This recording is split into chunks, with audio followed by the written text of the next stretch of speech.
Levítico capítulo 9.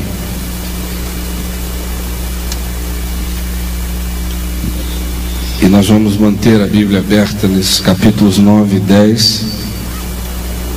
Mas eu quero ler especificamente 3 versículos do capítulo 10, os 3 primeiros versículos, que dizem assim: Nadab e Abiú, filhos de Arão, tomaram cada um o seu incensário e puseram neles fogo, e sobre este incenso, e trouxeram fogo estranho perante a face do Senhor, o que não lhes ordenara. Então saiu fogo de diante do Senhor e os consumiu, e morreram perante o Senhor. E falou Moisés e Arão: isto é o que o Senhor disse, mostrarei. E falou Moisés a Arão: isto é o que o Senhor disse, mostrarei a minha santidade naqueles que se chegarem a mim, serei glorificado diante de todo o povo. Porém Arão se calou. Senhor Jesus, nós estamos juntos aqui nesta manhã, e nós queremos tudo que vem de Ti, e queremos dar a Ti tudo que Tu nos dás para darmos a Ti, e pedimos que Tu nos livres de pensar que existe alguma coisa em nós que possa ser dada a Ti e que não tenha sido lavada pela Tua graça. Queremos pedir hoje de manhã que Tu abras a nossa mente e coração, Tu nos dês percepção espiritual, e que Tu perdoes, Senhor, os nossos pecados, os meus pecados, os pecados do Teu povo. Tu nos dês aquela consciência profunda de que sem Jesus nós não podemos nada, Senhor, de que a gente quer ter a vida debaixo do sangue do Cordeiro, que tira o pecado do mundo. Nós pedimos que Tu nos queimes com um fogo santo hoje, em nome de Jesus, amém. Esse texto que a gente leu aqui é um dos mais fortes de toda a Bíblia, porque ele traz consigo uma questão, e a questão tem a ver com o que é válido do nosso culto e da nossa oferta diante de Deus.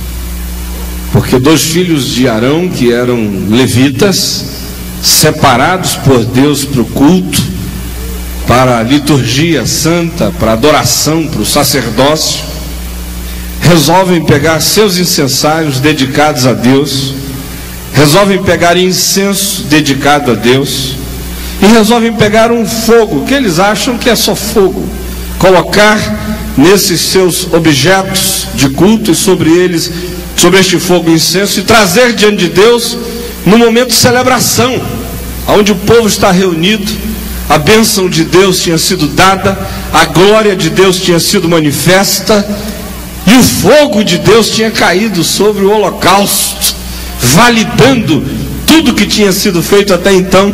E eles disseram: chegou a hora da gente trazer algo mais, a gente acrescentar alguma beleza extra a toda essa liturgia da glória de Deus. E foram lá correndo, pegaram um fogo que eles acharam, jogaram ali nos seus aparatos e incenso sobre isso, trouxeram diante de Deus, e sai fogo de diante do Senhor e os queima. E eles morrem diante do pai de Arão. E Moisés olha para Arão, vê o irmão triste. Esses meninos são sobrinhos de Moisés, está tudo em família, uma desgraça familiar. Moisés olha para os moços morrendo, torrados pelo fogo de Deus, e vê o irmão completamente entristecido, arrebentado, destroçado pela calamidade. E em seguida Moisés diz: olha, o Senhor está te dizendo que Ele vai se santificar naqueles que se chegam diante dEle. Agora, o que isso tem a ver com a gente no Brasil hoje? Eu pessoalmente penso que nós estamos vivendo um momento crítico na igreja evangélica no Brasil. É um É o momento no qual a gente está esquecendo do que torna a nossa presença diante de Deus relevante. É o momento no qual a gente está esquecendo o que torna nossa espiritualidade aceitável diante de Deus. É o momento onde a gente vem esquecendo sistematicamente o que é válido diante de Deus e o que não é válido diante de Deus. Porque parece que o que nos tomou a mente é a ideia de que qualquer coisa que a gente traga em nome de Deus, para Deus, Deus é obrigado a aceitar. E o que a palavra de Deus diz é que isso não acontece desse modo.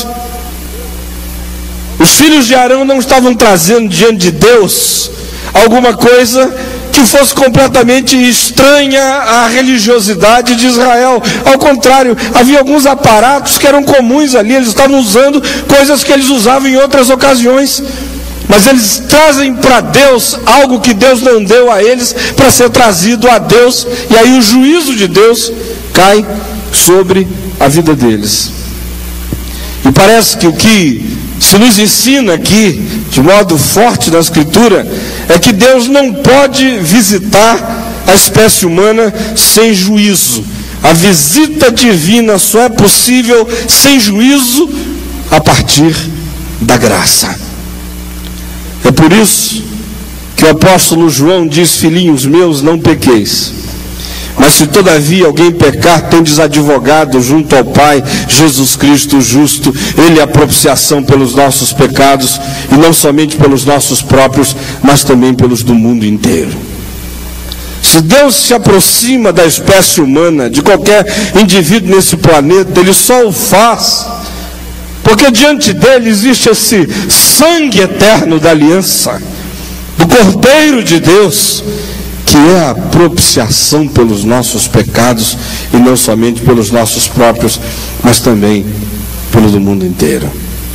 O que é fantástico é que essa história, que termina aqui no capítulo 10, verso 3, começa um capítulo antes, no capítulo 9, onde Deus diz a Arão que faça sacrifícios por si mesmo, pelos seus pecados e pelos pecados do povo.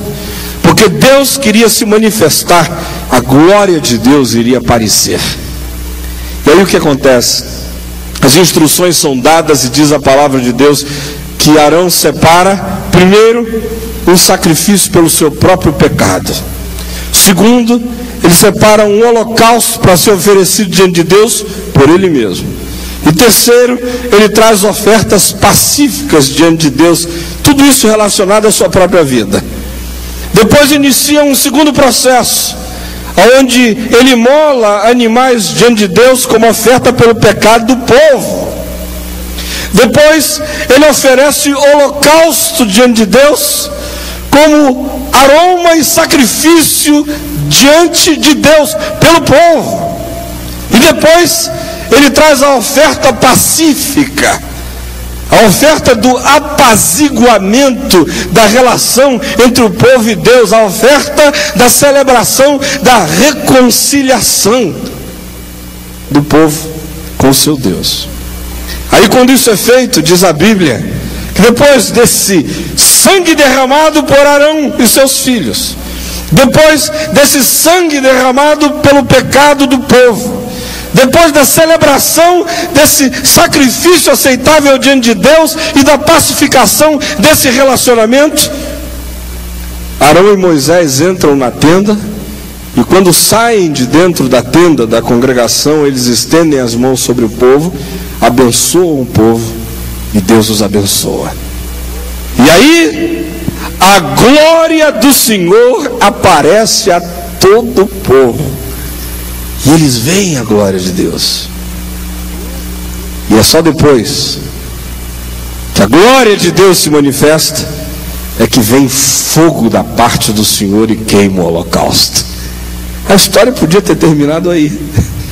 Seria uma história de graça e glória, uma história de confissão pessoal de culpa, certeza radical de contradições, de ambiguidades, de pecados, de erros que eu, você, qualquer ser humano da espécie humana comete nesse planeta, certeza de que nenhum de nós pode se apresentar diante de Deus sem ter sido justificado, certeza de que aquilo que nos justifica diante de Deus não vem de nós para Deus, mas vem de Deus para nós. Certeza de que a nossa culpa precisa ser remida, e a gente precisa ter a vida debaixo do sangue do Cordeiro. E a certeza de que a bênção de Deus que nos abençoa não é resultado daquilo que nós somos para Deus, mas é resultado daquilo que Deus é para nós. Não é por aquilo que eu sou diante de Deus que essa bênção vem a mim, mas é pela minha consciência de que eu sei quem Deus é para mim, e de que só posso estar em pé diante dele. A minha presença só será presença na presença dele se eu estiver debaixo deste sangue da propiciação, dessa graça que vem dele, que me cobre, me perdoa, me justifica, me acolhe, me inclui, me abraça. E é por causa disto, e só disto, que a bênção pode vir sobre mim. E a glória de Deus pode se manifestar diante de mim. E o fogo de Deus pode cair sobre mim, não como juízo, mas cair como validação da presença da glória divina na minha existência e na sua também. A história podia ter terminado aí, teria sido uma história fantástica. Só que ela não termina aí. Tem dois rapazes que dizem: agora é a nossa hora de pegar carona. Agora é a nossa hora de inventar uma espiritualidade para fora da graça. Agora é a hora da gente desenvolver um espetáculo espiritual sem sangue, sem esse rito da graça. Agora é a hora da religião do homem. Agora é a hora da liturgia do homem. Agora é a hora das mecânicas humanas. Agora é a hora da gente fazer algo novo que deu na cabeça da gente. Agora é a hora de não abrir mais a palavra e de não ver mais o que a palavra diz. Agora é a hora do nosso impulso, da nossa intuição, da nossa revelação pessoal. Agora é a hora dos nossos desejos se materializarem. Agora é a hora da gente, da nossa liberdade total diante de Deus e para Deus. E eles vão lá, pegam seus incensários, pegam fogo de algum lugar, jogam incenso nele e trazem para Deus, e Deus os fulmina.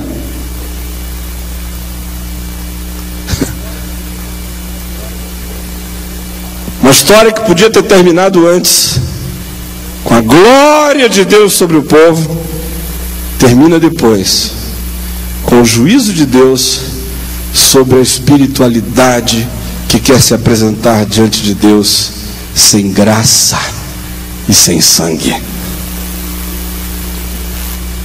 O que me angustia hoje muito é ver que a espiritualidade de Nadab e Abiú estão tomando espaço no nosso meio. Essa coisa que chega a partir da cabeça de alguém, da vontade de alguém, da intuição de alguém, da revelação de alguém, do desejo de alguém, e que traz para Deus aquilo que Deus não conhece, que é estranho a Ele. Porque Deus só chama de válido aquilo que Deus valida, e Deus só valida na relação com a gente aquilo que passa pelo sangue do Cordeiro. Eu não sei se você está conseguindo perceber o que eu estou tentando passar a você, mas nós temos aqui diante de nós dois projetos. Um projeto de espiritualidade que conta com aceitação divina, e um projeto de espiritualidade que conta com rejeição divina.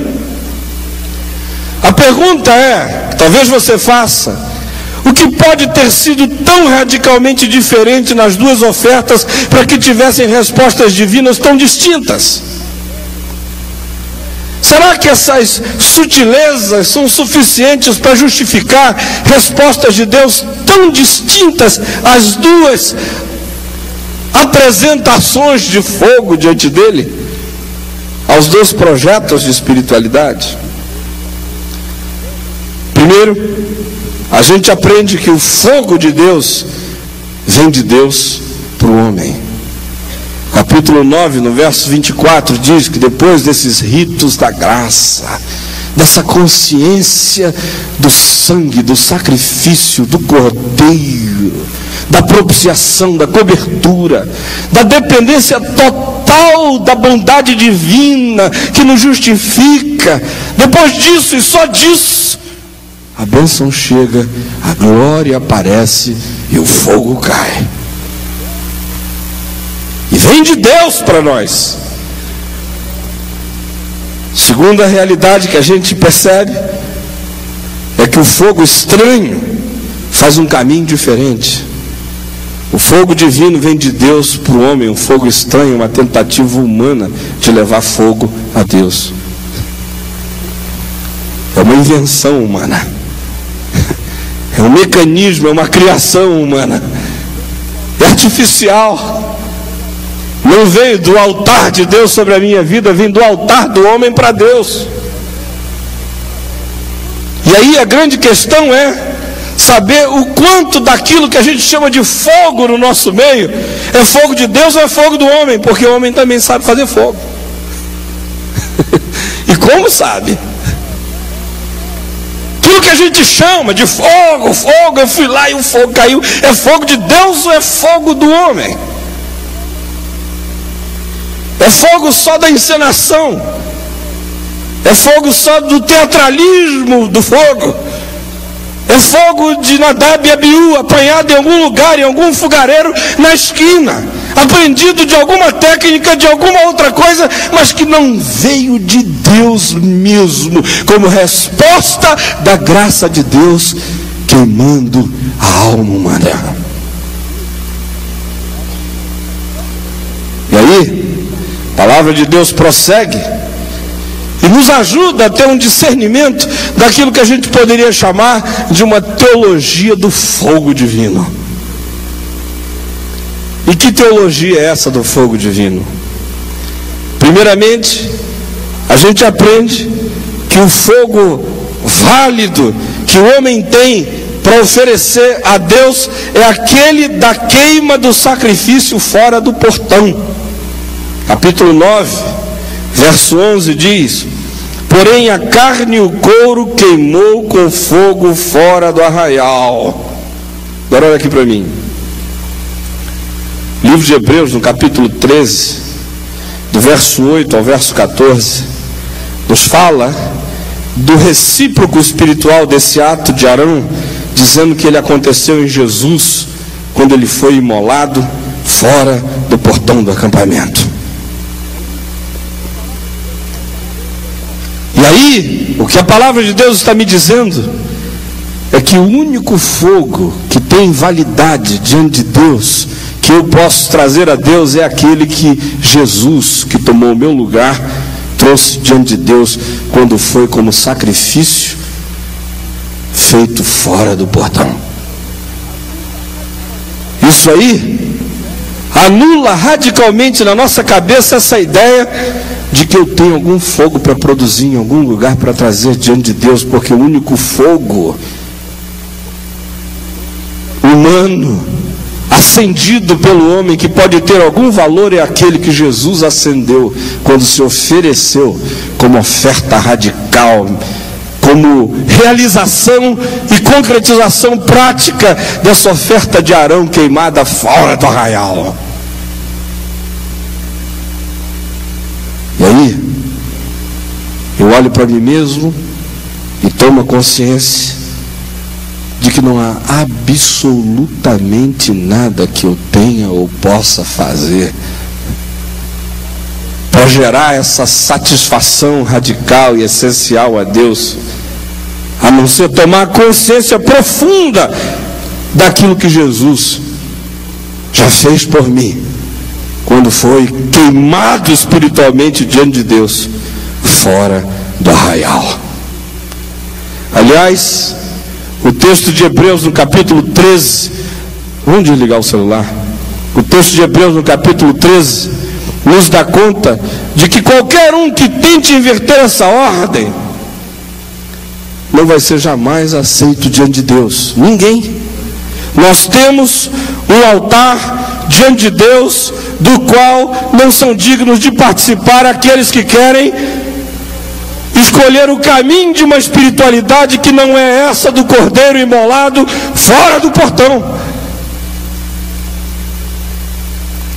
Se o caminho não for esse, não há caminho possível. Segunda realidade que a palavra de Deus ensina sobre esse fogo divino é que o fogo de Deus para o homem só chega como validação quando a gente passa pelos ritos da graça. Veja só o que começa no capítulo 9 e vai adiante. Gente, quanto sangue derramado. Deus diz a Arão: olha, não vai só com a tua vara e com a tua veste sacerdotal, porque com ela tu impressionas o povo, mas não a mim. Derrama sangue, sangue pelos teus pecados, holocausto como culto diante de Deus, oferta pacífica para celebrar o vínculo, a reconciliação, depois pelo povo.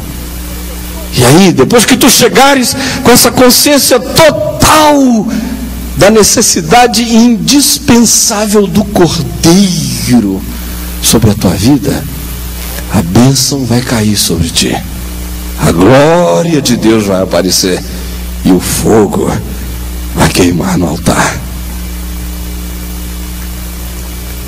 Qual foi a última vez que você ouviu uma mensagem sobre a cruz de Jesus?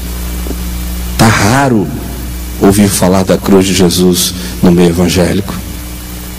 A gente fala de confissão positiva, a gente fala do poder das nossas declarações, a gente fala do poder dos nossos pensamentos, a gente fala da força da fé,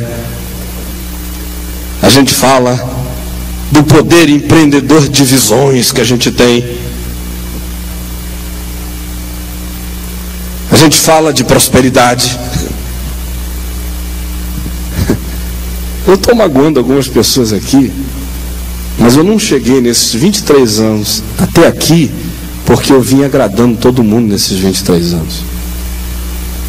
Agora, aonde é que está a cruz? O que fizeram da cruz?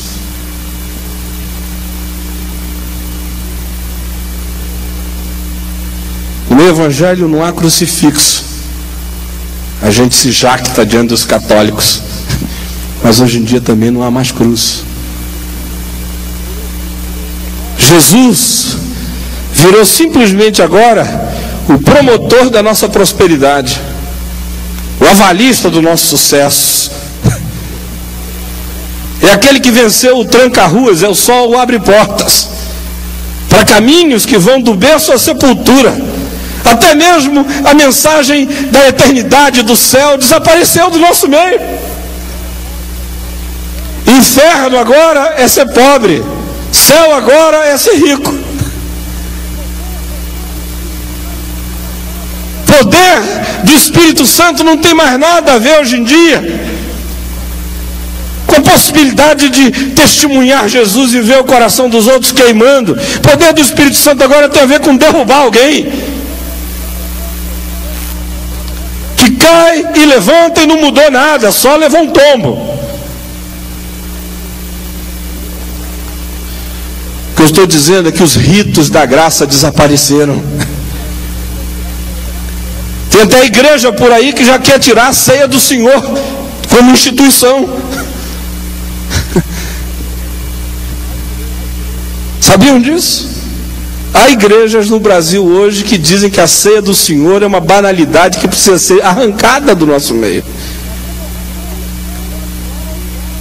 É a remoção gradual, sutil, profunda da cruz e do sangue de Jesus. Jesus está se transformando em alguma coisa parecida com um guru de espiritualidade indiana que passa para você energia e poder para você, imantado, vencer tudo e todos. Mas onde está o Cordeiro de Deus que tira o pecado do mundo? Onde está a oferta pela culpa? Onde está a consciência de contradição, de pecado, que é apaziguada por graça divina? Aonde está a certeza de que o nosso holocausto, o nosso sacrifício eu aceito, não porque eu fiz o sacrifício, mas porque o sacrifício foi feito em meu lugar? Onde está a celebração da reconciliação, da oferta pacífica, do reencontro, do abraço divino? Aonde está?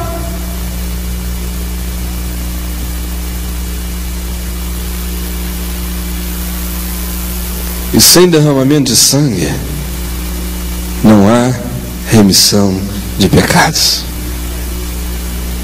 Meu medo, pessoalmente, é que Nadab e Abiú estejam se transformando nos pastores do Brasil. Viajando para aprender como é que acende fogo. Eu às vezes encontro com pessoas, digo, onde é que você está indo? Eu estou indo num lugar tal, porque lá tem um fogo acontecendo, eu vou lá ver como é que é. Aí você encontra na volta, ele aprendeu as técnicas de marketing de como é que acende fogo. Não tem mais nada a ver com entrar no teu quarto, fechar a tua porta, ficar diante de Deus, celebrar a graça, o encontro, o perdão, a salvação, o amor divino, a centralidade de Jesus. Gente, a gente não pode esquecer que o Pentecoste só vem depois do Calvário.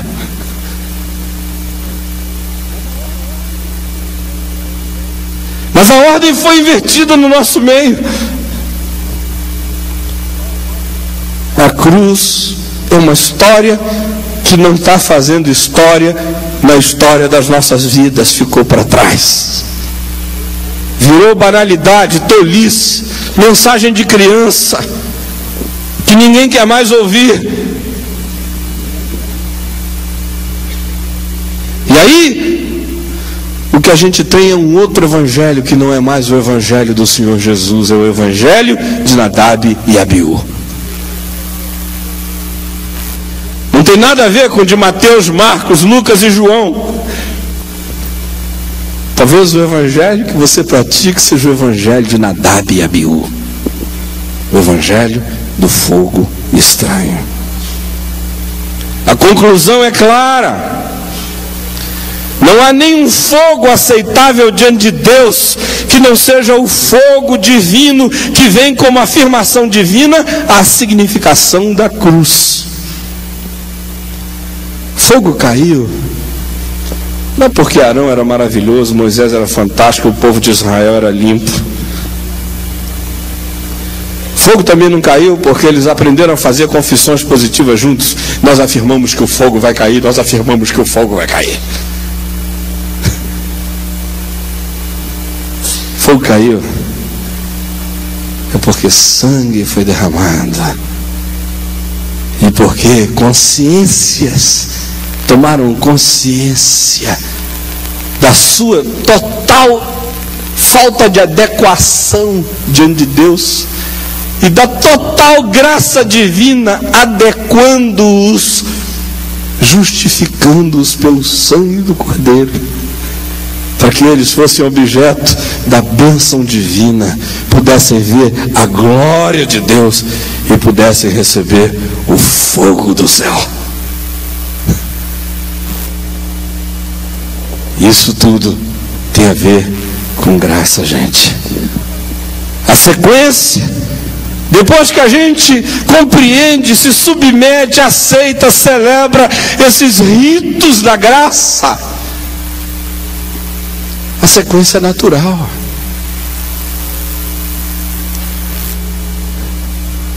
Depois da cruz vem o Pentecoste sempre. Depois da cruz a bênção chega sempre. Depois da cruz a glória de Deus se manifesta sempre. A ressurreição abre tumbas e a glória de Deus é vista. Depois da cruz o fogo cai e a gente fala em outras línguas, segundo o Espírito nos concede que falemos.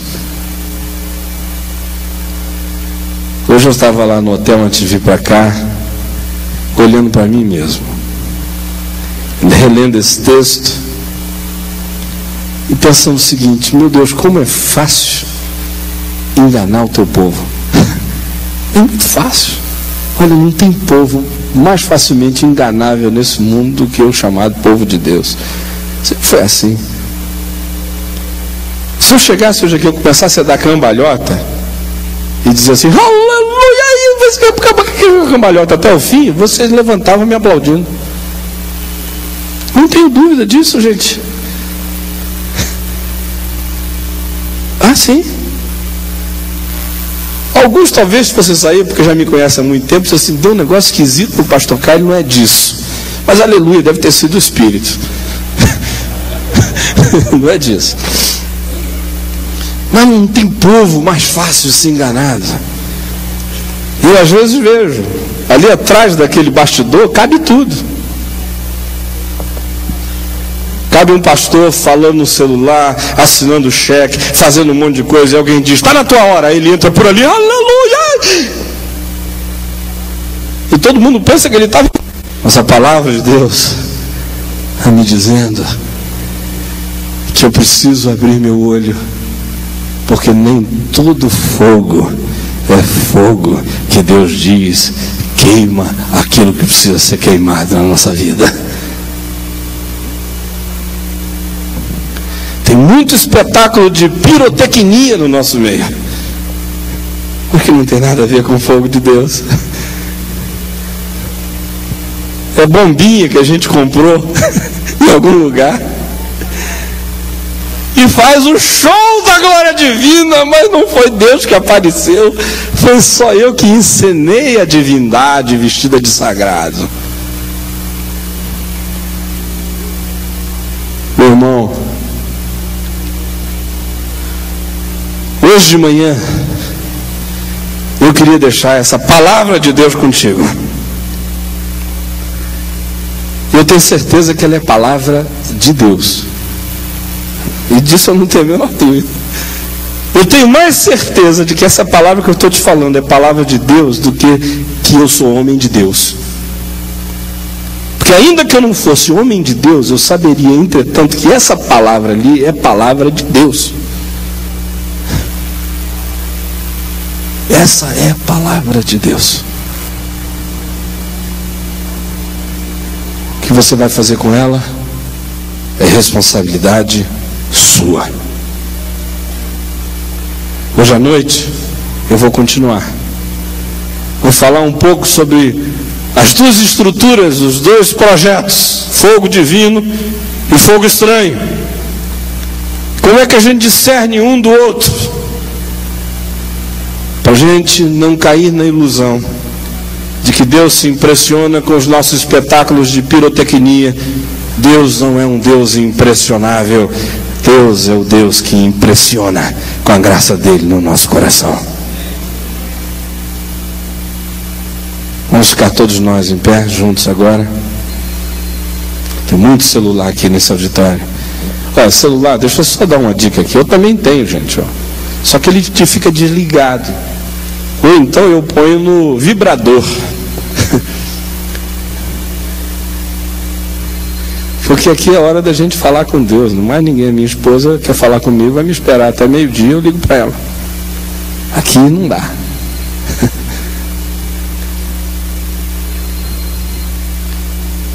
Quanto ruído no nosso meio, não é? É com tanto ruído a gente não ouve aquilo que a gente tem que ouvir. É a voz de Deus.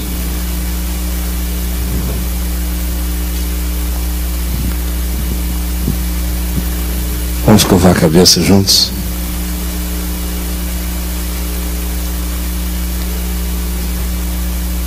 Doeu, mas faz bem.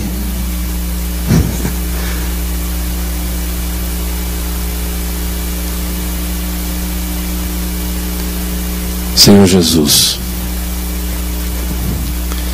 peço que tu nos livres dessa espiritualidade Nadab e Abiú, que quase impregnaram o coração de Tiago e João quando disseram: tu queres que nós façamos descer fogo do céu para os consumir?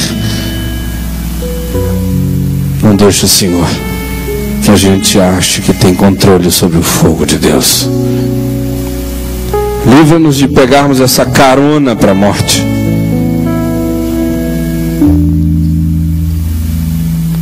Queremos nos aproveitar do que Deus fez para fazermos aquilo que Deus não fez e não faz.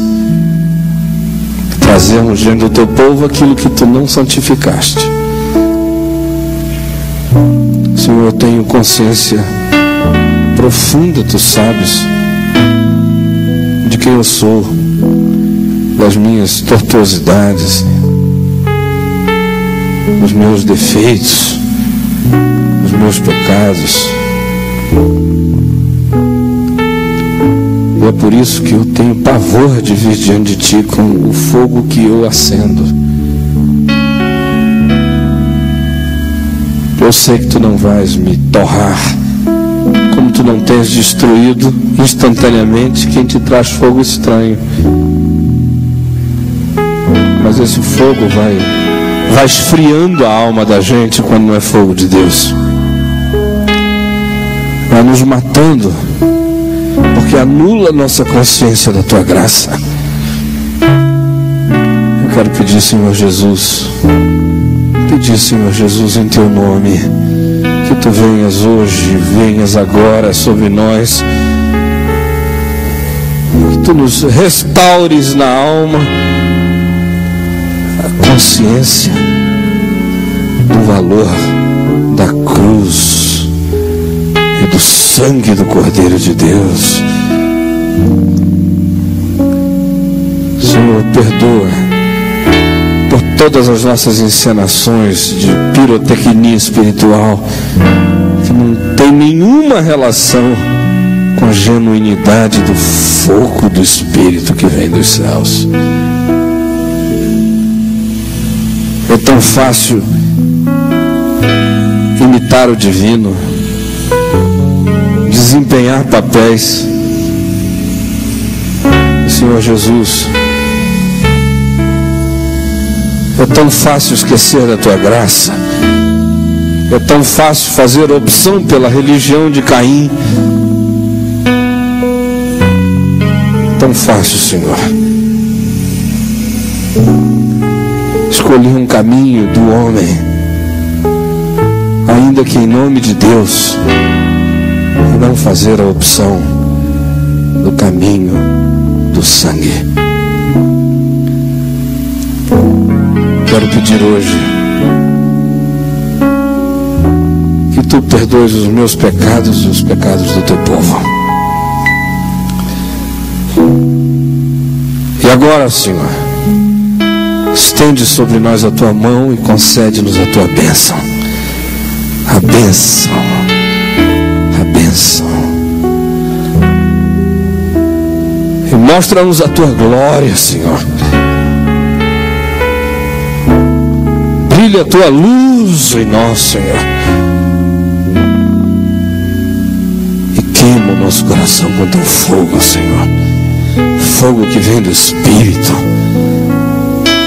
que não é produção nossa, que não foi aceso por alguma emulação psicológica, mas que começou a arder de dentro para fora, Senhor.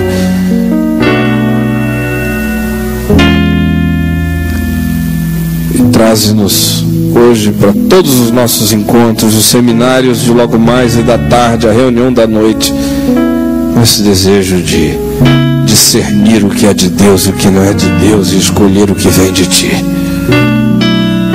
Em teu nome, Jesus. Amém.